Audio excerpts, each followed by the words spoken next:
EDINBURGHOTTAWA Reuters. The standoff between Madrid and supporters of independence in Spain's wealthy Catalan region has stirred separatist feelings far beyond the Spanish borders. Politicians across the globe criticized armed Spanish police who used truncheons and rubber bullets on voters, injuring hundreds in a crackdown on Sunday's secession vote, considered illegal under Spain's 1978 constitution. Several politicians from regions with their own separatist movements said it was time for politics to resolve the crisis in the Eurozone's fourth biggest economy. Catalan leaders said the result showed its people wanted to leave Spain and it would push ahead with secession.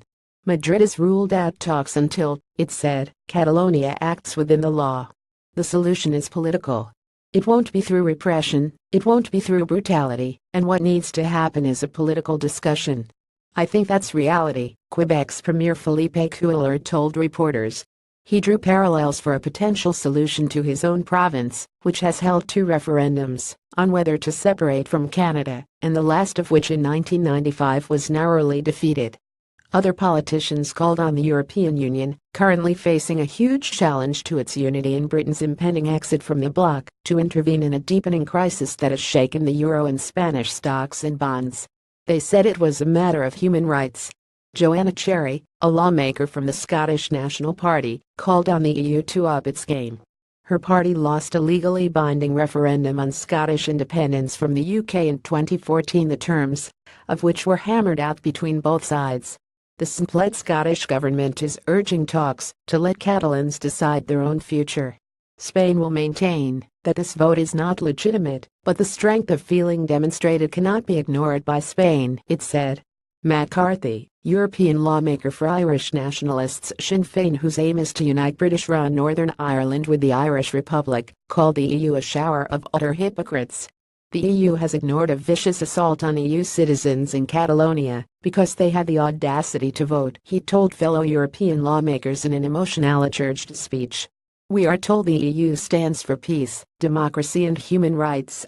Where were those values on Sunday? Disproportionate violence opinion polls conducted before the Catalan vote suggested a minority of around 40% of Catalans backed independence, but a majority wanted a referendum to be held. Catalan officials released preliminary referendum results showing 90% support in favor of breaking away, but turnout was 43% and low among those who favor remaining part of Spain, mainly boycotted the ballot. Spain's constitution determines that the majority, which counts as Spain as a whole, not Catalonia's 5.3 million voters. Ireland's Prime Minister Leo Varadkar has said his government respects Spain's constitution, but he also described the violence as disproportionate and counterproductive.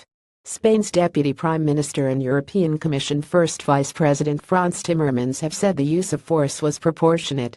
Turkey, which condemned last week's referendum for Kurdish independence in northern Iraq, also spoke of the importance of respecting Spanish law and territorial integrity. We believe that Spain will overcome such challenges and establish a national dialogue environment through a democratic approach, Turkey's foreign ministry said.